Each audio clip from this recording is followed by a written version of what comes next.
حي على الفلاح.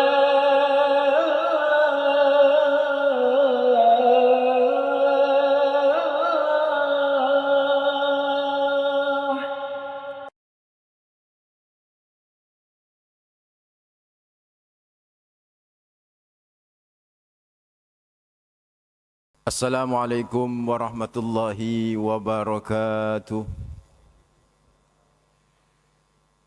Alhamdulillah wassalatu wassalamu ala asrafil anbiya'i wal mursalin nabiyina Muhammadin wa ala alihi wa sahbihi wa man tabi'ahum bi ihsanin ila yaumiddin, amma ba'd. Fa inna asdaqal hadis kitabullah wa khairul hadi hadi Muhammadin sallallahu alaihi wasallam wa syarrul umuri muhdatsatuha wa kullu bid'atin dhalalah wa kullu dhalalatin finnar. Allahumma anfa'na bima 'allamtana wa 'allimna alladhi yanfa'una wa zidna 'ilma. Allahumma inni a'udzu bika an adhilla wa dhalla wa azilla wa zalla wa adhlima wa udlama wa ajhala yujala alayya. Allahumma sallimna li Ramadan وسلم رمضان لنا وتسلمه منا متقبلا وصلى الله على النبي محمد والحمد لله رب العالمين. Ikhwat ad-din, hafizakumullah. Hadirin hadirat bapak-bapak, ibu-ibu, jamaah salat subuh Masjid Al-Falah, hafizakumullah. Semoga Allah menjaga kita, memberi berkah, rahmat, hidayah, bimbingan, keselamatan dunia akhirat. Amin ya rabbal alamin. Pertama, mari kita panjatkan rasa syukur kepada Allah dengan lisan selalu berucap hamdalah alhamdulillahi rabbil alamin. Yang kedua, tentu salam salawat terus kita persembahkan kepada manusia terbaik, teladan abadi bagi kita, Rasulullah Muhammad sallallahu alaihi wasallam. Dengan ucapan terbaik pula, Allahumma salli ala Muhammad wa ala ali Muhammad. Semoga salam salawat yang kita ucapkan kelak diterima sebagai amal soleh dan bisa menjadi syafaat bagi kita di hari akhir. Amin, amin ya rabbal alamin. Saudara, bapak ibu, hafizakumullah. Nuzulul Quran, kalau lafadznya nuzul itu tidak diketemukan di dalam Al-Quran, tapi terjemahannya biasa kita terjemahkan dengan turunnya Al-Quran. Yang ada itu tanpa wawu, Pak, nuzulan. Kalau nuzulan itu bukan turun, itu hidangan. Jadi saudaraku, di Al-Quran ketika berbicara turun dalam konteks Al-Quran, itu cuma ada dua diksi. Cuma ada dua diksi yang digunakan oleh Allah ketika memperbincangkan tentang konsep turunnya Al-Quran. Yang pertama, diksi inzal. Inzal dengan derivasinya. Ya, anzalah, unzilah, anzalna, seperti itu. Yang kedua, diksinya itu tanzil, ala wazan nazzala yunazzilu tanzila, seperti nazzalna. Itu diksi yang kedua. Dan meskipun artinya dalam bahasa Indonesia itu podo-podo turun, tanzil juga turun, inzal juga turun, ini kaitan dengan Al-Quran. Tapi ternyata itu berbeda. Ibnu Abbas menganggap bahwa ketika Al-Quran menggunakan diksi inzal, itu yang dimaksud turunnya Al-Quran tahapan pertama, Pak. Yaitu apa? Sekaligus. Dari mana ke mana? Dari Al-Lawhil Mahfudz ila sama'id dunya, ke langit dunia. Langit dunia ini langit yang kita lihat. Jadi belum turun ke Rasulullah, belum. Itu tahap pertama, dan itu inzal. Inzal itu turun sekaligus. Dalam bahasa Inggris, inzal ini turun itu kan down. Isi utuh load. Jadi download, Pak. Jadi Al-Quran itu didownload dari Allahil Mahfud ke langit dunia, as-sama'id dunia. Ini versi Ibnu Abbas. Itu turun sekaligus. Dan itu cuman semalam. Cuman semalam. Ya, nanti akan kita bahas. Sedangkan berikutnya turun tanzil itu biasa diterjemahkan turun bertahap atau berangsur-angsur. Nah, itu turun dari langit dunia ini as-sama'id dunya ila Rasulillah sallallahu alaihi wasallam, kepada Rasulullah Muhammad sallallahu alaihi wasallam. Itu bertahap, berangsur-angsur.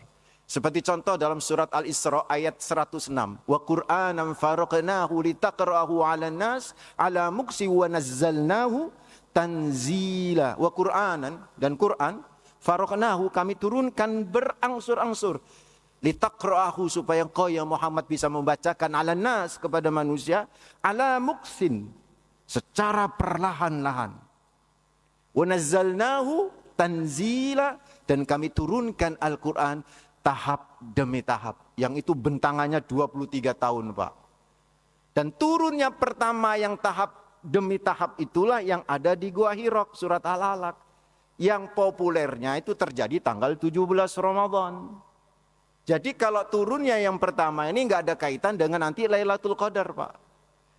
Jadi nuzul Quran yang diperingati 17 itu nggak ada kaitan dengan Lailatul Qadar.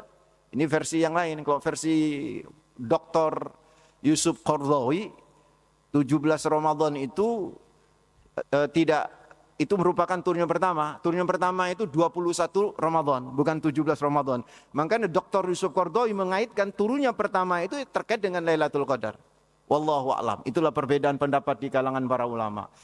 Kalau kita ambil pendapat yang pertama tadi dari Ibnu Abbas itu, saudara, bahwa ada 2 tahap. Maka tahap pertama ini, saudara, itu sudah pernah terjadi. Turunnya Al-Quran sekaligus dari Al-Lauhil Mahfud ke langit dunia, as-sama'id dunia. Dan itu terjadi kapan? Di satu malam yang malam itu diberkahi.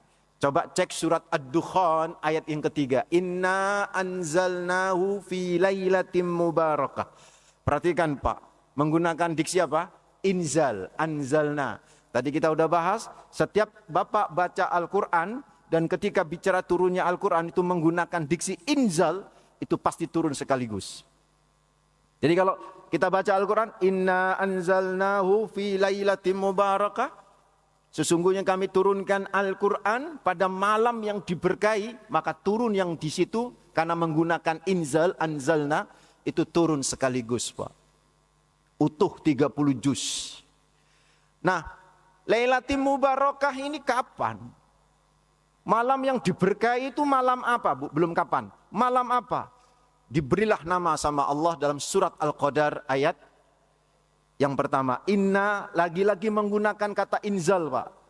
Inna anzalnahu fi lailatul qadar. Sesungguhnya kami turunkan, berarti apa? Sekaligus.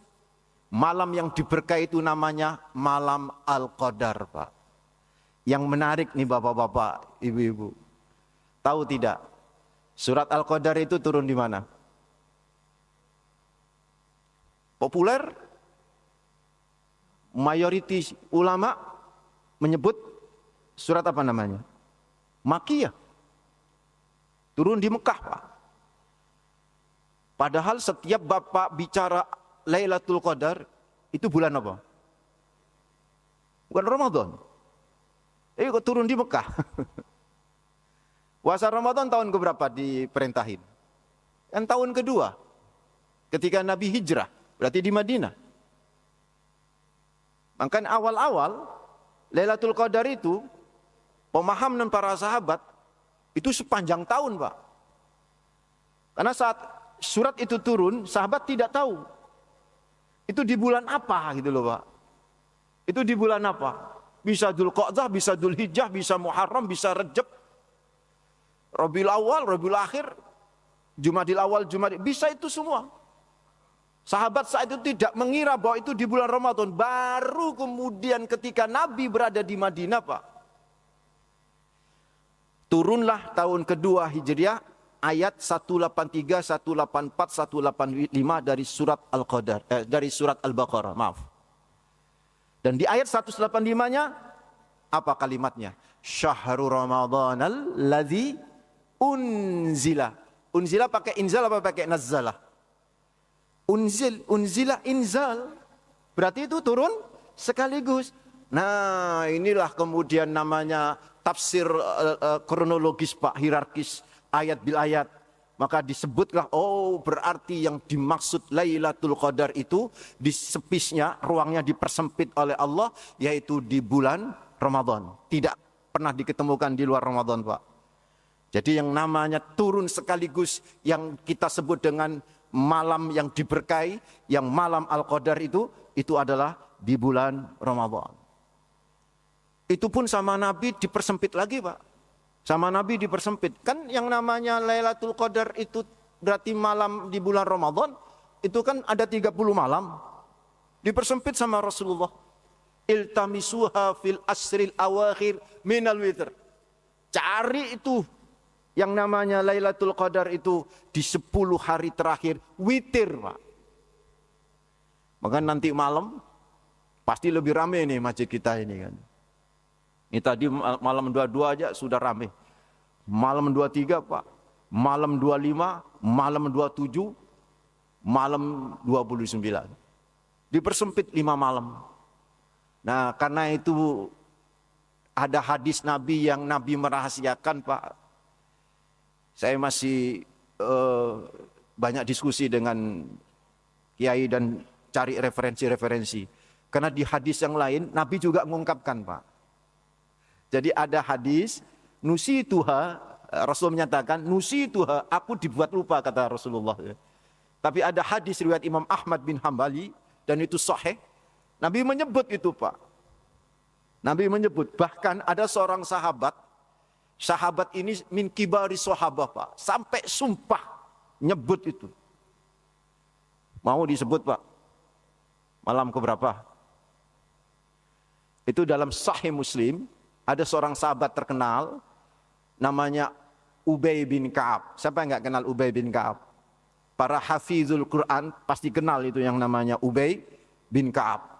Ubay bin Ka'ab ini salah satu penulis wahyu. Ubay bin Ka'ab ini termasuk yang pakar Al-Quran di kalangan sahabat. Selevel dengan Abdullah bin Mas'ud. Ya, Zaid bin Sabit.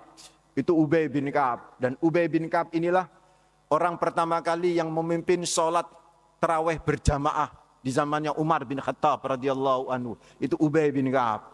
Dan Bapak tahu enggak, Ubay bin Ka'ab pernah bersumpah, wallahi demi Allah inni a'lamuha. Aku tahu itu malam itu, katanya begitu, Pak. Malam keberapa itu, Pak? Di Sahih Muslim disebut malam 27. Makanya di kalangan ulama-ulama Saudi, Pak, itu kalau sudah malam 27, Masya Allah, full, Pak. Semua masjid itu full, Masjidil Haram itu full, itu malam, karena mereka meyakini malam 27. Tapi kalau versi Imam Al-Ghazali, Imam Al-Ghazali itu meniteni Lailatul Qadar itu kapan? Itu dilihat dari kapan mulainya puasa Ramadan. Katanya sih, Pak, katanya. Karena mulainya itu Sabtu, itu masuk tanggal 23, Pak. Jadi nanti malam. Itu kalau versi Imam Al-Ghazali. Jadi bingung toh, Pak ya. Jadi karena bingung, ya sudah, Pak. Setiap malam di malam-malam ganjil itu, bapak-bapak, ibu-ibu tak boleh lepas untuk selalu kita raih yang namanya keberkahan Lailatul Qadar. Apa sih hakikat Lailatul Qadar? Lailatul Qadar itu momen, Pak. Momen turunnya Al-Quran. Turunnya Al-Quran sekaligus sudah terjadi atau belum? Sudah terjadi. Terus ngapain kita itu yang namanya momen, Pak. Momentum. Dan momentum itu dimuliakan sama Allah, dimuliakan oleh Rasulullah, dan kita disuruh cari. Dan kita disuruh beribadah di situ. Karena apa? Kalau kita beribadah pas momentum itu, nilainya khairum min alfi syahr. Lailah Al-Qadar, Pak. Lailah itu malam. Al-Qadar. Al-Qadar ini ada 3 arti, Pak.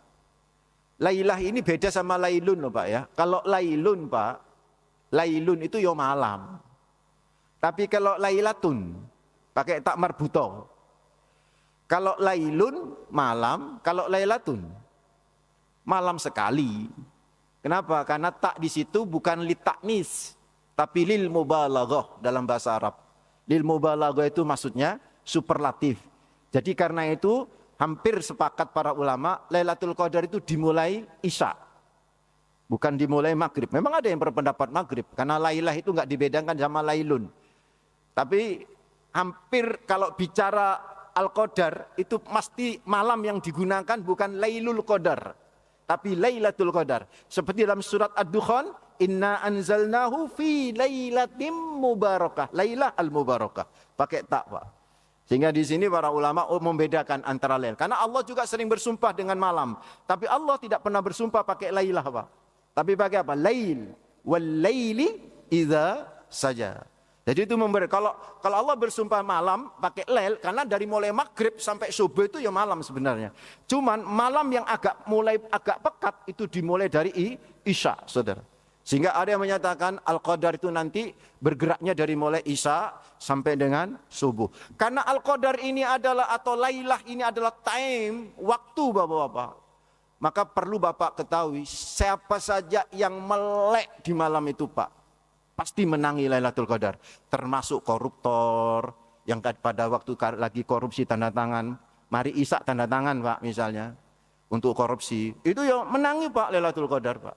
Termasuk ngapunten orang-orang yang dugem, orang-orang yang berjudi di malam hari itu keluyuran Pak, tapi bukan ibadah namun maksiat. Itu menangi yang jenenge time, jenenge momen, pasti menangin. Cuman masalahnya apakah disapa atau tidak sama Al-Qadar itu saudaraku. Karena itulah Al-Qadar itu maknanya ada 3. 1 ketetapan, 2 itu kesempitan, 3 itu adalah kemuliaan.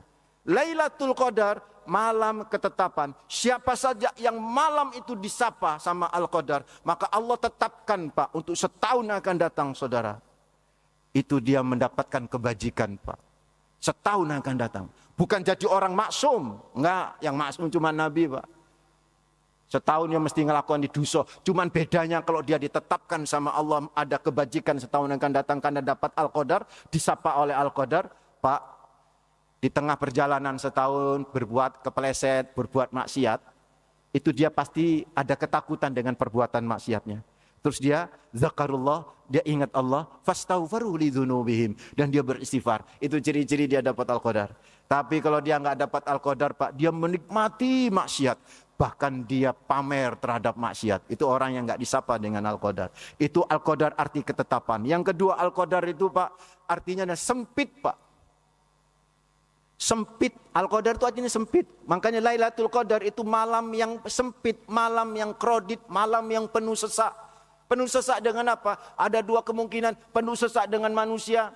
Ayo coba kalau malam ganjil, mungkin masjid ini juga penuh sesak. Puncaknya mungkin di malam 27, itu juga penuh sesak saudaraku.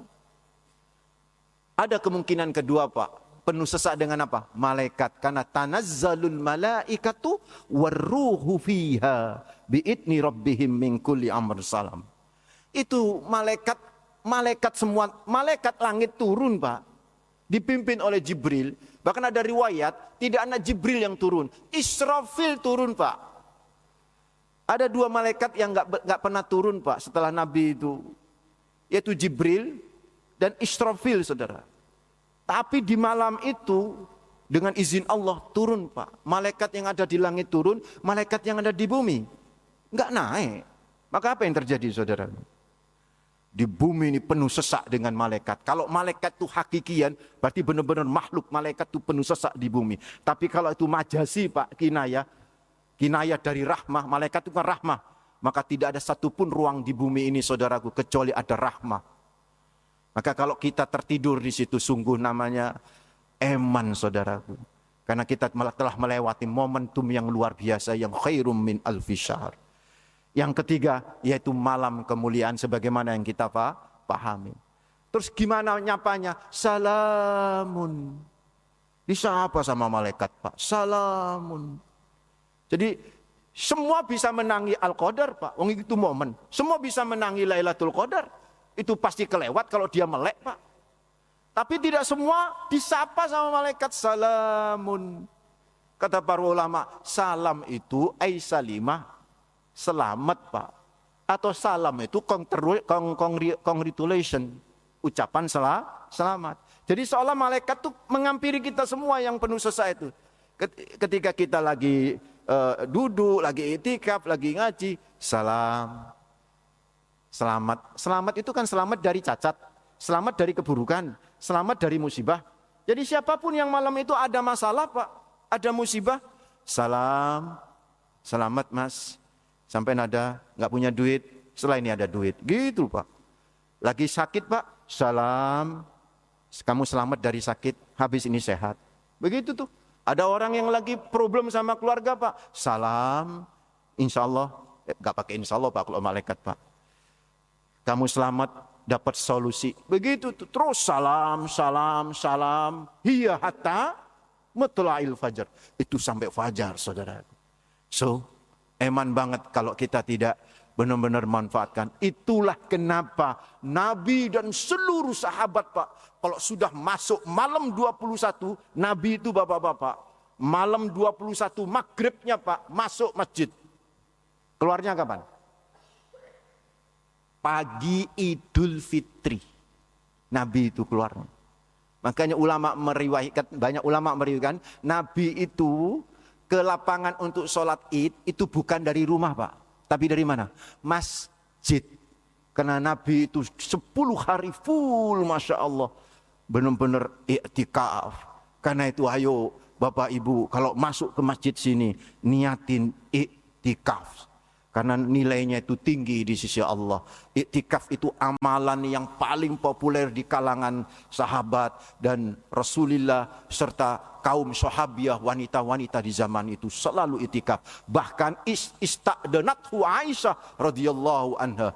Aisyah pun sampai minta izin kepada Rasulullah untuk iktikaf, saudaraku. Bahkan i'takafa azwajuhu ba'da wafatihi. Seluruh istri-istri Nabi pun beriktikaf Pak. Setelah wafatnya Nabi Muhammad SAW di 10 hari terakhir. Sebagian ulama menyatakan 10 hari terakhir iktikaf itu, saudaraku, hukumnya sunnah mendekati wajib, saudaraku. Semua ulama menyatakan iktikaf di luar 10 hari terakhir itu hukumnya sunnah Pak. Tapi kalau sudah masuk 10 hari terakhir itu sunnah mendekati wajib. So, saudaraku, ikhwatatina fillah, raih itu Lailatul Qadar dengan selalu ingin kita disapa oleh malaikat. Salam, salam, salam. Kalau kita punya masalah, selamat dari masalah. Kalau kita punya problem, selamat dari problem dengan ucapan salam dari malaikat. Mudah-mudahan sedikit yang bisa sampaikan ini memberikan inspirasi bagi kita untuk lebih semangat sampai terakhir, malam terakhir Ramadan. Kita tetap semangat, gaspol Pak, untuk meraih rahmat Allah Lailatul Qadar. Demikian aqulu qouli hadza fastaghfiru innahu huwal ghafurur rahim. Assalamualaikum warahmatullahi wabarakatuh. Ada pertanyaan? Monggo, Para jemaah yang ingin menanyakan, monggo kami persilakan. Ya, silakan. Ini Pak.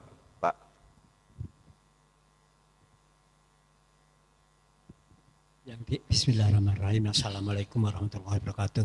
Waalaikumsalam warahmatullahi wabarakatuh. Kan yang dianjurkan, dinasihatkan itu bermalam itikaf di masjid.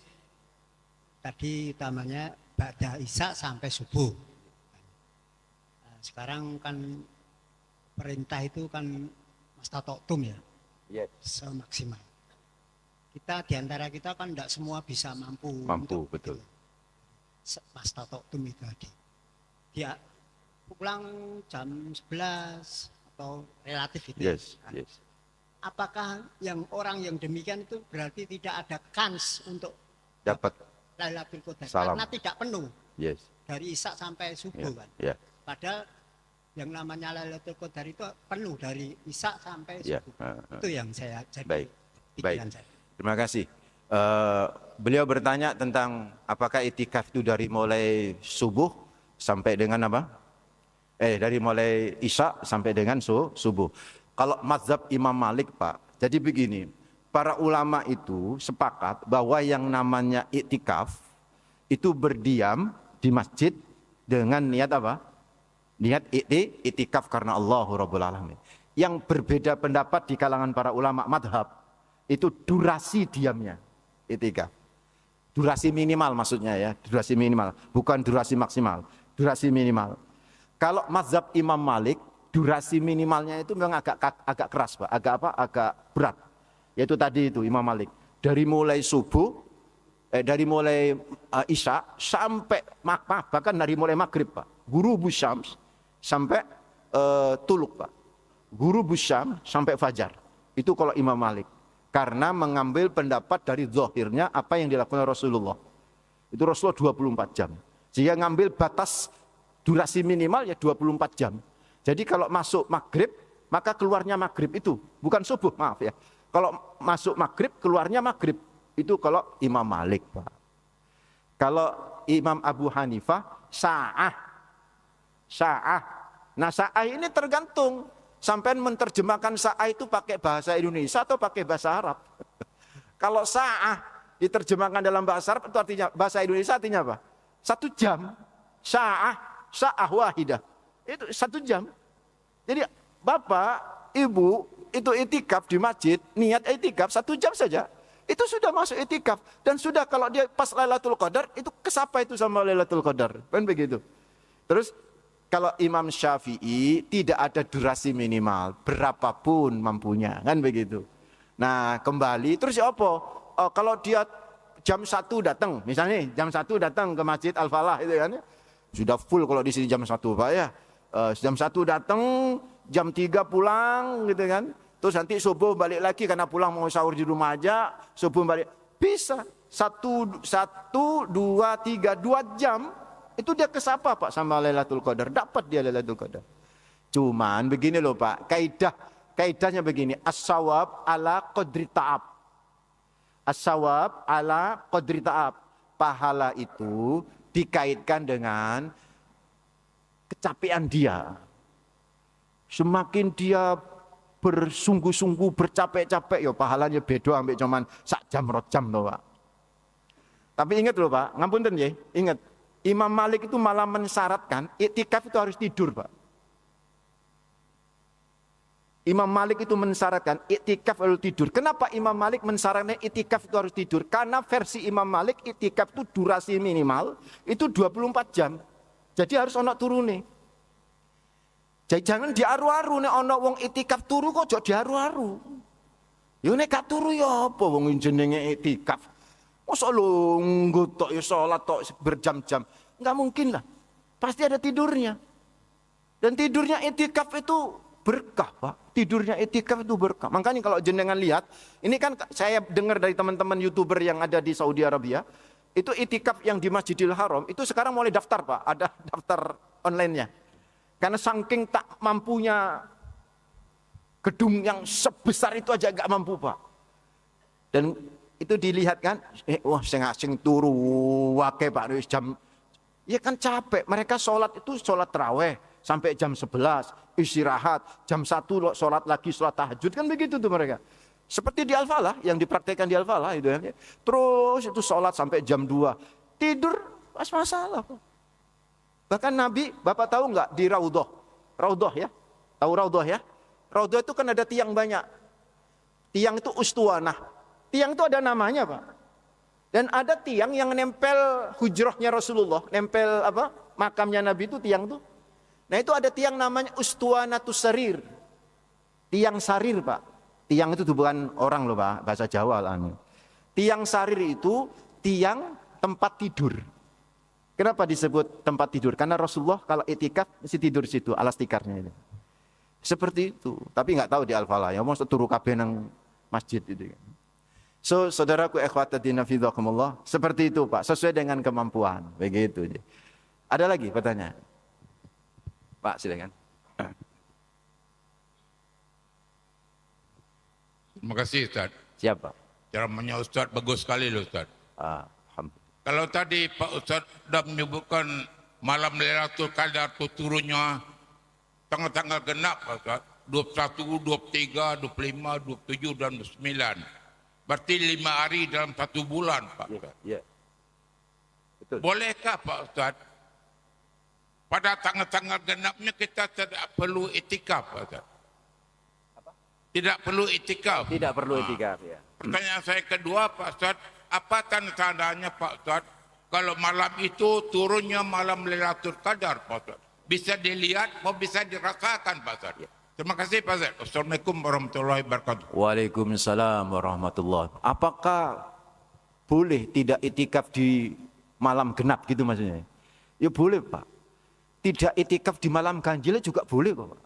Gak ada masalah. Karena itikaf itu hukumnya sunnah, cuman tadi para ulama menyatakan kalau sudah masuk 10 terakhir, itu ulama meningkatkan sunnahnya Pak. Bukan sekedar sunnah, tapi sunnah muakkadah. Kalau bahasa saya sunnah muakkadah itu sunnah mendekati wajib. Jadi kalau bisa, kalau memiliki kemampuan, 10 hari terakhir itu, yo genep, yo ganjil, itikaf Pak. Tapi kadang sebenarnya jenengan tadi bilang tidak semua orang memiliki apa? Kemampuan. Ya jangan tinggalkan itikaf di ganjilnya, gitu saja. Di ganjil itu pun gak mulai maghrib sampai subuh. Sopo sing kuat? Monggo kalau kuat. Kalau nggak kuat, ambil pendapat yang minimal saat gitu loh. Saat itu ya beberapa saat gitu loh. Beberapa saat itu bisa jam 11 gitu ya. Jam 1 di sini. Atau 1 jam bisa. Ini 1 jam yang kenemenan Pak, nih 1 jam itu Pak. Jam 1 maksud saya Pak. Jam 1 sampai subuh. Datang ke sini jam 1 ya. Sholat Pak. Sholat mutlak Pak. Udahlah pokoknya mangkoma Ramadhana. Itu enggak ada batas rakaat kalau di bulan Ramadan. Sholat aja Pak, sholat mutlak apa. Mau sholat tahajud apa. Silakan. Itu saudara. Terus apa tanda-tanda Lailatul Qadar Pak? Tanda-tanda Lailatul Qadar itu subjektif Pak. Ngapunten kalau saya ikut pendapat, tanda-tanda Lailatul Qadar itu subjektif. Memang beberapa hadis Nabi itu memberikan ungkapan. Tapi banyak juga hadisnya itu yang dhaif. Tanda-tanda alam gitu kan ya. Maka kemudian dibuat lagu sama Bimbo itu kan ya. Tidak berangin juga tidak sumuk Pak. Kan ada tidak berangin tapi sumuk toh. Sejuk tapi gak ada angin. Pohon pun berhenti bergerak. Kan begitu tuh kan. Terus nanti kalau sudah fajar itu tidak terlalu terang ya. Terus awan pun nenang. Ketika ada teman saya ngomong, ini Ustadz, ini kayaknya Lailatul Qadar. Saya melihat begini-gini, terang ini. Saya bilang, nanti ini deres hujannya itu kan ya. Hujan deres luar biasa, kan beda-beda itu kan ya. Maka kalau saya ikut pendapat, yang namanya Lailatul Qadar kembali kepada diri kita. Itu tadi, kalau kita selama setahun ini Pak, menikmati amal soleh, nggak menikmati yang namanya amal tolah-toleh Pak, berarti kita dapat Lailatul Qadar. Tapi kalau kita kepleset sedikit, berbuat maksiat, terus menikmati maksiatnya, berarti Lailatul Qadar yang tahun ini nggak kedapat sama kita. Itu saja, kurang lebih. Wallahu a'lam. Cukup ya, waktunya habis. Saya akhiri dengan istighfar bareng-bareng. Astaghfirullahaladzim, astaghfirullahaladzim, subhanakallahumma bihamdik, asyhadu an la ilaha illa anta, astaghfiruka wa atubu ilaik. Mohon maaf, assalamualaikum warahmatullahi wabarakatuh.